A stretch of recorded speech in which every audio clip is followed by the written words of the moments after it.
fam.news. 56 years ago, a student working on his master's thesis at San Francisco State University invented the Waterbed, a product that eventually accounted for about 20% of the U.S. mattress market. That man's name is Charlie Hall. He's here today, and the Fam Podcast starts right now. Are you ready to experience the future of mattress retail and sleep? Traditional conferences are for consumption. Summits unlock solutions. Introducing Sleep Summit 2024, a power-packed experience that will revolutionize how you think about the mattress industry. For 3 electrifying days, October 8th through the 11th, visionaries and trailblazers will descend upon Bentonville, Arkansas. At Sleep Summit 2024, you won't be a spectator. You'll be an active participant, rolling up your sleeves with industry leaders to co-create the future through dynamic workshops, cutting-edge talks, and collaborative think tanks. The future of mattress retail belongs to the bold, the innovative, and the actively engaged. Secure your ticket today at sleepsummit.thefam.com. That's sleepsummit.thefam.com, and we'll see you at Sleep Summit 2024.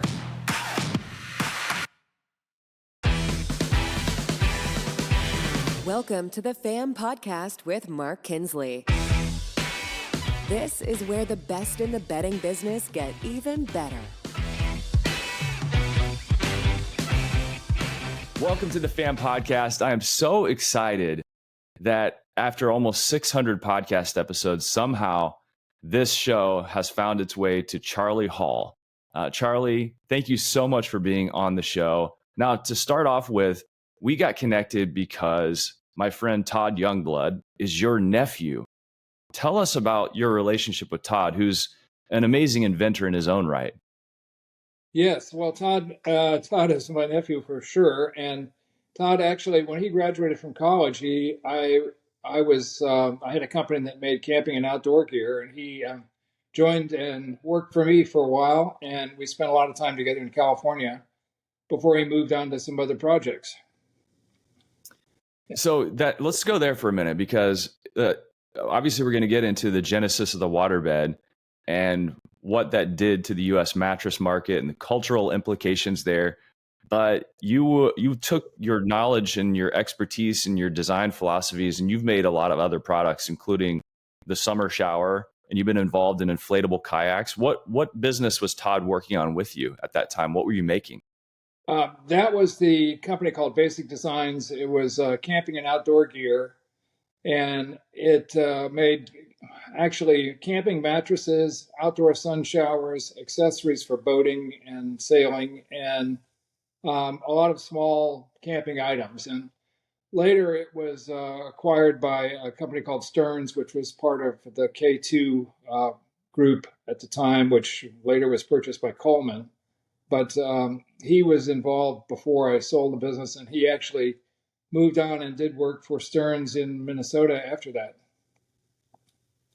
And Stearns was a company that was making what, more they broadly? Were the world's largest manufacturer of life jackets at the time. Of life jackets? Yes. Was it a love of the water that led you to doing products that were on the water, or how did that become a thing? Strangely enough, so many of my products involved water, and it's sort of not intentional, but it was accidental. And in a way, I've always loved being by the water. I had a boat when I was a little kid. And before I could drive, I had a boat. I used to commute myself to school in this 16-foot outboard. But a lot of them evolved around water. And I had like 40 or 50 patents, and a lot of the products were water oriented, strangely enough. You found your niche, and you sort of went with it. And yes, I guess you're always, I think I read at one point you said something like, with a waterbed, you're trying to keep water in. With kayaks, you're trying to keep water out. So it's either one or the other all the time. That's true. Yes. And the sun shower, which was a really successful product, sort of like a mini waterbed in a way, but it had the solar aspect where you could actually a lot of families, a lot of women decided, well, they can stand camping as long as they can have a shower. And the sun shower was a very simple device that was hold 2.5 or 5 gallons of water. You'd lay it out in the sun, and within about 3 hours, it would get to be 100 plus degrees. And so in the middle of the wilderness, you could take a shower. And this made camping tolerable for a lot of women who never would put up with the dirt before. It sounds like my wife. I mean, she's like, I love to be outdoors. I want to hike. I want to bike. I want to do everything. But at the end of the day, I want a great shower and a good bed. And you've been involved in both, clearly. Right. And one of my camping mattresses, actually, the object of it was to try to emulate the comfort of a waterbed. You're not going to do it in a small mattress, but to get as close as you can and fill the voids in the back and the smaller your back when you're laying down and give you more support, so you actually would be more comfortable on the ground. And it was a pretty good mattress, actually. And it's still in the market today, or no? No, I don't think so. It was called Equalizer, which was an attempt to equalize the pressure. Because, you know, when you're sleeping on a really hard surface, especially a camping mattress or something thin like that, and if you're a side sleeper, it's painful to be laying on your side because your hips and your shoulders really hurt. And the pressure point there on a thin mattress is extreme. So you toss and turn a lot and you roll over, and those areas are really uncomfortable. Well, it started back at San Francisco State University when you were actually inventing a product that was going to become a chair, and you migrated that over and decided that a mattress was a better use case for a water-filled chamber because it was more static. It was something that would stay in one place all the time, as opposed to a chair that might have to move around. What was the original spark of an idea that made you want to do it for a chair? Was it related to health issues? Well, I looked at, I also was a history major for my undergraduate degree, and then I went into design programming for a master's degree. But actually, historically, a lot of designers were known for a signature piece of furniture, and like the Eames chair. When you think of that product, that's a chair that had all the visuals. You look at it, you say, "Oh, that's an Eames chair, or that's a Corbusier chair," and so I started with a chair because that's where you go as a smaller piece of furniture. And this chair was kind of a free-form shell with a center section that had a big bladder full of actually it was cooking starch mixed with styrofoam and food color, and that was the core of the inside. So you sit down on this thing, it would feel really comfortable because it formed around you. And then as you sat in it longer, it started to swallow you up and you go deeper and deeper into it. So it was quite comfortable. It also showed me the need for temperature control because in San Francisco, my apartment was kind of cold and this thing would feel clammy after a while. And you'd have a hard time getting out. It was kind of swallowing you up like a big sort of animal. So and it weighed 300 pounds. So it wasn't a portable piece of furniture you could move around your living room unless you have a forklift there. So after that, I decided, the bed, you don't have to move it. It's where you spend most time. So let me do a bed. So I did actually both for my graduate thesis. And the bed was obviously the more successful. It seems to have made its way. But what was the original idea behind all this? What was the problem you were trying to solve? Or had you had an experience that led you to want to make that chair and then the chair became the waterbed? Yes. I was thinking, okay, furniture is a visual thing, like the Eames chair on a lot of other chairs, especially the Eames chair is pretty comfortable, but some of the other chairs, they're sculptural events versus really analyzing what makes people comfortable. And I talked to doctors and physical therapists and people, and even some psychiatrists too. And in conversations about comfort, a couple of things became evident. The concentration of pressure makes people squirm and move a lot. If you sit in a chair that's hard, you move around no more. And temperature is really important. And I remember sitting on a concrete bench in a subway in Sweden that was heated. And somehow the coldness and uncomfortableness of concrete was decreased a lot by just having a warm concrete. So temperature and pressure and eliminating high pressure points were the objective. And I said, well, why not try to implement this in a piece of furniture versus just having something that's stylish? And waterbeds didn't have a lot of style. The chair had very little style to it, but it sure was comfortable for a while. And the And bed so, certainly comfortable. and so your first prototype, tell me about that. So you eventually, like you said, went away from the chair, and then you decided it's going to be a water bed.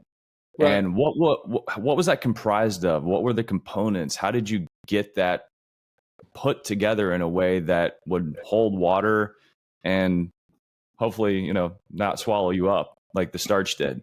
Right. Well, the waterbed was a trial and error kind of thing to figure out how to make it work the best. And a simple bag of water, a vinyl, like say a vinyl cased water, just laying on the floor, was one thing. But the skin tension on the vinyl, because the water wants to spread out, was really tight. So the water had to be contained in a frame. That was a requirement, really. And the objective was sort of an Archimedes principle where you want to be free floating into the water and displace the water in all directions, so that you're floating without getting wet, basically. And the top of the waterbed, the more slack or wrinkles it had in it would allow you to sink deeper into it. So I had to have a depth that was sufficient to float you, and enough room for the thing to dissipate the water underneath you to all other directions. So I think like a single waterbed is okay, but a king waterbed is much better. There's more room for the water to go when you're lying down in it. Anyway, What was your first prototype? Was it like a twin, or you obviously, like it you was a said, you had a double. bed ready? It was a double. Yeah, it was a double, right? Yeah, had a small apartment. How quickly did you get to what you thought would be a commercially viable product?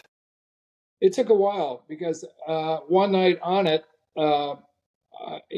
first night I filled it that day with warm water. That was comfortable, but as the water got colder, it was not comfortable. So I knew it had to be temperature controlled.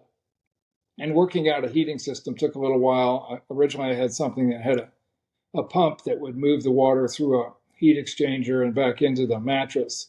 That was more complicated than it needed to be. So I did with a radiant system after that. And I used a big radiant area, like the kind of material that's often buried in sidewalks for snow melting. Made a big heater using that material. So that solved the problem and made it very simple to heat it. So once you figured that out and you knew you had something that most people would probably accept, or people that were adventurous enough to try a new product would accept, how did you actually go about, in 1968, getting this manufactured? Was it done domestically? Were you rounding up parts and pieces? Did you have to invent new machinery? Well, the material, or the vinyl bladder, was actually made by a vinyl fabricator that made notebooks and small pieces of vinyl, but he's stitched together this thing 1 foot at a time and made a giant mattress for me. Didn't have really the right equipment to make a waterbed as they're made today. But he made something that worked for a prototype, and it was pretty good. So you had your prototype, and I'm assuming that you got a good grade on your master's thesis, and you were able to graduate and defend your thesis. Yeah. What happened after that? Did you say, "Hey, I'm onto something. I'm going to go find resources and figure out a way to commercialize this"? What were the early days of like getting the product made and then finding outlets for it?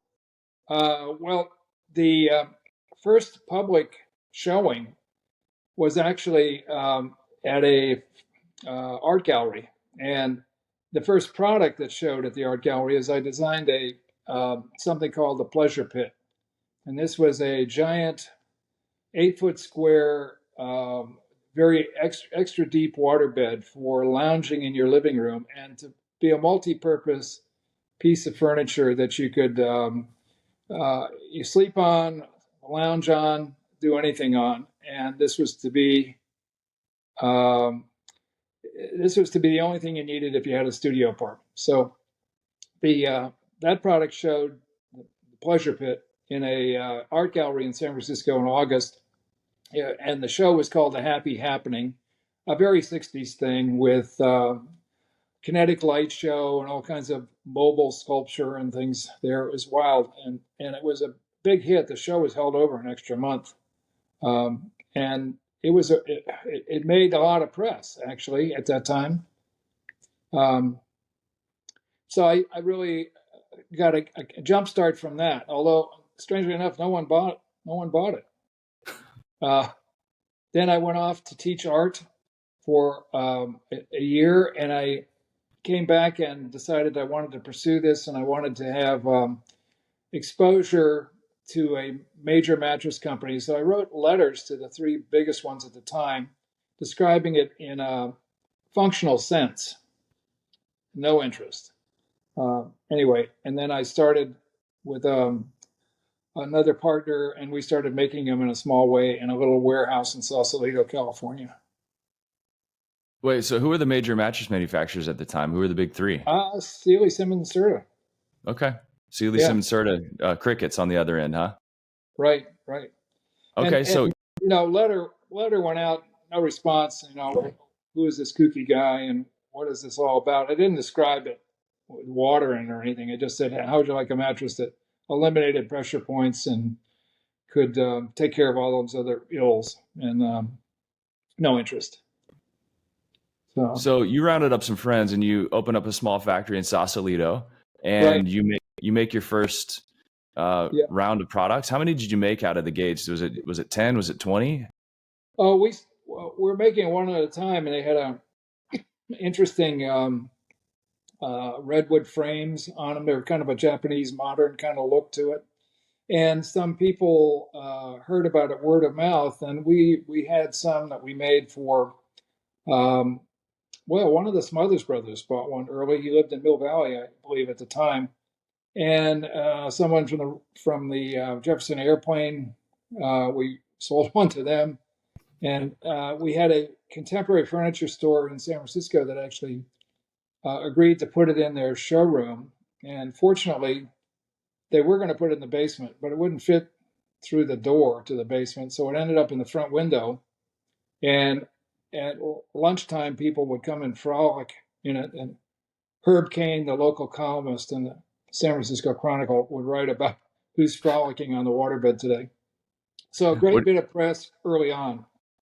Wait, what does frolicking mean for those who don't know? Any connotation you want with that. Grubbling around there and grabbing each other and whatever. But a waterbed had that sensuous look to it from day one. These were all beds that had no wave suppression, so they wiggled a lot. And people look at it, oh, okay, I get the idea. This would be hot. So, well, and that was one of the things I thought was really interesting. So, is where these products were initially sold. But before we get to that piece, so I want to put some detail around this story. So you're in Sausalito, you got your factory, you find this contemporary furniture store, they put it in the front window. The San Francisco Chronicle starts writing about people frolicking. And then what happens? Is it slow growth from there? Did you find other people that wanted to put water beds in their front windows? Well, we tried more contemporary furniture stores. And then actually one of the people who bought one was an investor type, and he said, I could probably raise some money for you to make this, a bigger company. And so we said, okay, not believing he'd show up with any dough, but actually a couple of weeks later, he came in with a couple $100,000 to invest, and we got off and running with a bigger enterprise. That company was called Interspace Environments for people that go back that far in California. And it grew to 32 retail stores in California at the peak. What was the name of the stores? It was Interspace? Yeah, Interspace Environments, yes. And that ended up with 32 stores. What were they, mattress-focused stores or furniture and mattress, mainly furniture? Emphasis was on waterbeds, and they had contemporary furniture accessories along with the waterbeds. And they were in major malls, too. So San Diego to Sacramento. Well, so you're off and running here with 32 stores eventually, but back in the time whenever this was initially being sold, weren't they being sold also in head shops? Yes. As soon as the product got visibility, knockoffs started to appear. And there were knockoffs that were horrible and unsafe, and there were knockoffs that were, creative, but copies nevertheless. And head shops, strangely enough, were attracted to the idea. It was that era, and you buy a hookah pipe and a waterbed in the same store, and then um, conventional furniture stores really had a hard time kind of putting their arms around this unconventional thing. And it also required a little bit more expertise in selling than they were used to, because they could tell you about coil count or ticking or stuff like that, but nothing about a waterbed, and couldn't answer the questions like, hey, is it going to fall through my floor, or what happens if it leaks? All these things they didn't know about waterbeds. And the advent of waterbed specialty stores was what really got waterbeds going, because people that were zealots finally were selling them that understood them and knew how to answer the questions. And that's when waterbeds grew to a good chunk of the mattress business, 20% at its peak. 20%. So who were your first big adopters at that point? Obviously, you brought capital in and you had your own stores and you're selling them through head shops where if anybody's going to buy in that environment and they're buying a hookah pipe, they probably don't have a whole lot of questions. They see the motion in the ocean and maybe that's the attractor. where, Yeah. where were those big inflection points after this initial kind of push into the marketplace? Well, we were concentrating on manufacturing a product for our own retail stores, and then the other guys were out there with copies of some strange quality, one way or the other. They might have been good, they might have been bad, but they weren't buying a product that we were manufacturing. We were doing a specialty store vertical kind of thing with our own manufacturing. So you were doing your own stores, your own manufacturing, control the product, control the quality, control Yeah. the messaging, control the sales environment. And so were people coming to you saying, "Hey, I want to open a store and have you provide all these things to me like a franchise?" That was a upcoming thing that we considered, but right at that point, all the stores were owned by the company, by the Interspace Environments. And you get to 20% market share with Interspace Environments. No, that was the national number after Waterbeds got a little more established. And you were making all those products though when No, Waterbeds got more established. no, there got to be a lot of manufacturers and a lot of retailers, of which we were a small part. And the Interspace was really not a viable format, in the fact that the retail space that they were in malls was very expensive, and to turn a profit in a small, expensive space was tougher. So Interspace didn't succeed as a company, but I maintained the patents on the waterbed and later pursued infringers individually. But at that time, I'd started this other company that was making outdoor stuff and camping stuff. And so you're at that point though licensing this technology to other manufacturers who are growing the business nationally. No, they were not licensed, and they were copying and infringing on my patent. Oh, so what happened there? Well, finally, my patent was enforced, and it came to trial in Ninth District, San Francisco Federal Court, and it was upheld, and the company had to pay a over $6 million judgment for infringing on it. And then that was by 1990. It took a long time to get it to trial and to gather the funds to do it, because I was up against a very large corporation and actually syndicated the lawsuit to be able to afford to do it. And people bought shares of my patent, and it was individual inventor versus big corporate entity, importer, by the way. It was a Taiwanese company. And finally, we succeeded in court, and some other people started taking licenses after that. But by that time, waterbeds had peaked in popularity, and that was the problem. They were on the way down as far as popularity at 1990. So by the time you got the patent to be enforced and that judgment Yeah. upheld, things are the tide was turning. It was turning indeed. And also, patent life was 17 years at that time. And so the suits would be involved sales that happened during the patent's life period, which expired by the time 1990 came around. So future sales were not going to be covered by my patent. Anyway, it was I was on to other companies and other projects at that point, but the lawsuit proved the validity of the patent, and we were rewarded a nice judgment for that. You were talking with Charlie Hall, the inventor of the waterbed. Charlie, it's fascinating that whenever the waterbed came out in the late 60s, it sort of became a symbol of freedom and relaxation and even rebellion against the norms. Was that something that struck you in any particular way, or you were just doing your thing, inventing, or you watched it and you said, "Oh wow, I'm a part of this broader narrative"? I was a shy, retiring inventor with a lot of good ideas, and I was off to other projects. But I would go to the waterbed stores, and I was working actually with a waterbed company that was a pretty large one. Later, strangely enough, acquired by Sealy, and Sealy finally took note of the sales and the potential of the product, and bought some of the biggest companies in the waterbed business at the time. Um, it was interesting. It took that long to get the product more mainstream. And one of the people from, I forgot which company, one of the major big three at the time, came up to me at a trade show, and he said, here's the nut of the whole project was, he said, hey, waterbeds changed bedding in America.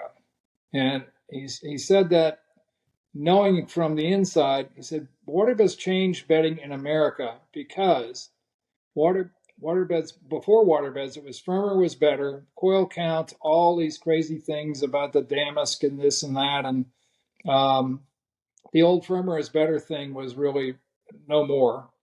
It was more about comfort, because in a waterbed store or in a mattress store that had a few waterbeds, you try out a conventional mattress and people would go over and flop on a waterbed and they would smile. And it was just plain more comfortable. It was that simple.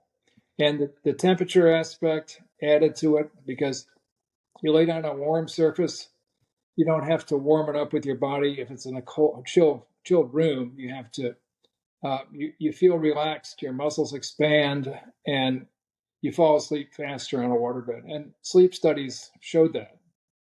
So waterbeds kind of showed the way for some mattresses that came afterwards that tried to emulate waterbed comfort. Pillow tops, memory foam, things like that, emulated waterbed comfort, but still don't really duplicate it. If you're looking at the fine points, none of them have the temperature control that waterbeds did, or the compliance where you can sink deeply into it and your shoulders don't fall asleep if you're a side sleeper, or you don't have pressure on your tailbone. I still sleep on a waterbed. Is it like an updated version? It's a new version of the waterbed. What is it? It is. And about 6 years ago, I did a version that was to update and make the benefits better and take away some of the detriments. And the product was a float, which was the new waterbed mattress. It was virtually waveless and offered more support, and it had a very interesting fiber center that provided great wave suppression and some support, so it could allow a very flexible skin on top, but you wouldn't touch the bottom of the bed if you sat up, which was, people didn't want to abruptly run into the bottom of the bed, and that was the case with some waterbeds that were underfilled originally. Well, is that product in the marketplace still today, afloat? Not now, no. I think all the principals involved enjoy their leisure time, and also marketing is a lot different today, we felt that as an online product, waterbeds are very much an experiential thing. And as an online product where you can't touch or feel it, it's at a disadvantage to experience the comfort of the product. And it would be successful in stores that had good traffic, good salespeople, and but people, so much of sales now have moved online with a lot of things, and uh, I don't think waterbed specialty stores are going to be out there again for waterbeds only, anyway. I heard about, this guy, Denny Boyd. Do you know Denny? Yeah, yes, I do. Hi, Denny, if you're listening. I heard that you sell a lot of parts and pieces to fix waterbeds or waterbed accessories and things like that. So there apparently is still a market out there for waterbeds. Yes, and I just saw an article, actually, a couple articles on waterbeds and zealots who would never sleep on anything else, and they're out there looking for replacement parts for the waterbeds, and they won't give up their old waterbed at all. And I know how that is. And if you saw the Sunday morning CBS piece, there's one lady in there who's the perfect role model for a waterbed zealot. She wouldn't sleep on anything else. And they are more comfortable, and you do sleep better on them. So there's nothing like it too. There's another, several inventors that end up out at Las Vegas Market, and they have the Specialty Sleep Association, which I love. Shout out to Tambra. Hi, Tambra, my sister. Yeah. So it's fun to go in there. Some people call it the land of misfit toys, but you have real new inventions that are trying to get off the ground. And I've seen several in the waterbed space. And whenever you get on that product and you stretch out, there is nothing that feels like it, and the comfort is real. I mean, it's on another level. Right. Yeah, I'm very sensitive to what I sleep on, and if I'm traveling and I'm in a hotel, I look for some. God, in Asia, it used to be a torture because beds were so hard. Certainly, things have gotten better in Asia when I travel there, but here, if you get a good quality mattress in a hotel room as memory foam with a lot of it or whatever, it's a whole lot better than some sleeping on a plywood board, it feels like to me. Some of these old hotel mattresses that are hard. Yeah, it's seems like a grab bag these days with mattresses in hotels. Some of the brands understand. I did some research actually on this project around what do consumers notice most whenever they go into a hotel room. And the first thing they noticed overwhelmingly is the bed. And then the number one thing that they're trying to get from the hotel is a good night's sleep. And so luckily more hotels are investing in that instead of just leaving it up to chance. Hey, I got the random thought hit me, Charlie. Let's go, like, logistically, going back to the very beginning when waterbeds were making their way into the people's homes. What they have to do, like get a garden hose from outside and like run it into through the window to fill it up? No, it was actually, there were a lot of accessories that were made for waterbeds to make it easy to install. And there'd be an adapter, like the more recent waterbeds we sold, you didn't have to scramble for any of that. It came with a complete kit to set it up or drain it. And there was an adapter for your kitchen, or not your kitchen, but your bathroom faucet or shower. Just unscrew the part there and screw this adapter on. It came with a hose. It came with a drain pump kit. Came with the waterbed conditioner, all that stuff.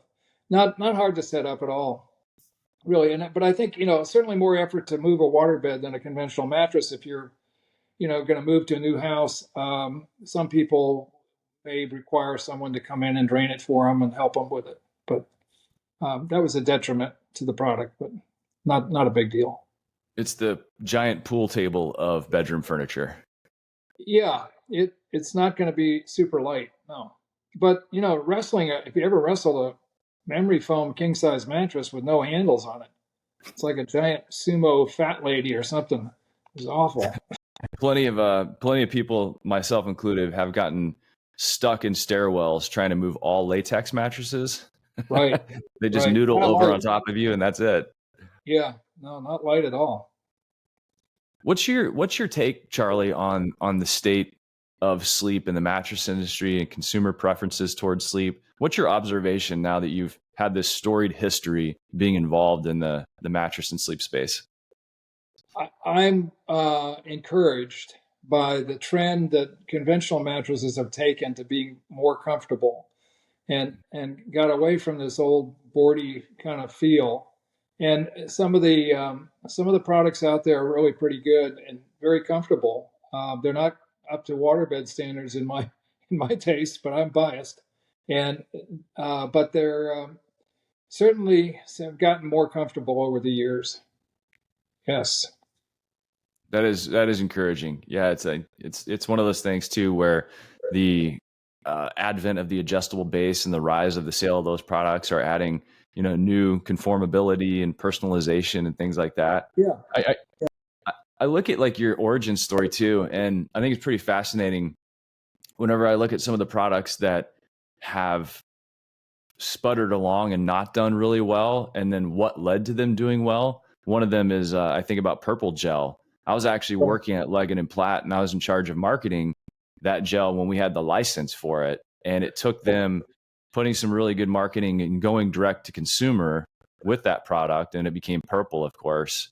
And that sort of led to that product being able to take off. But it sounds like, your model followed what we might consider to be the modern version of Sleep Number, which they had to put that air mattress in an environment where they can control the manufacturing, the sales message, the consumer engagement, the service. It's sort of what you had to do early on to control that narrative.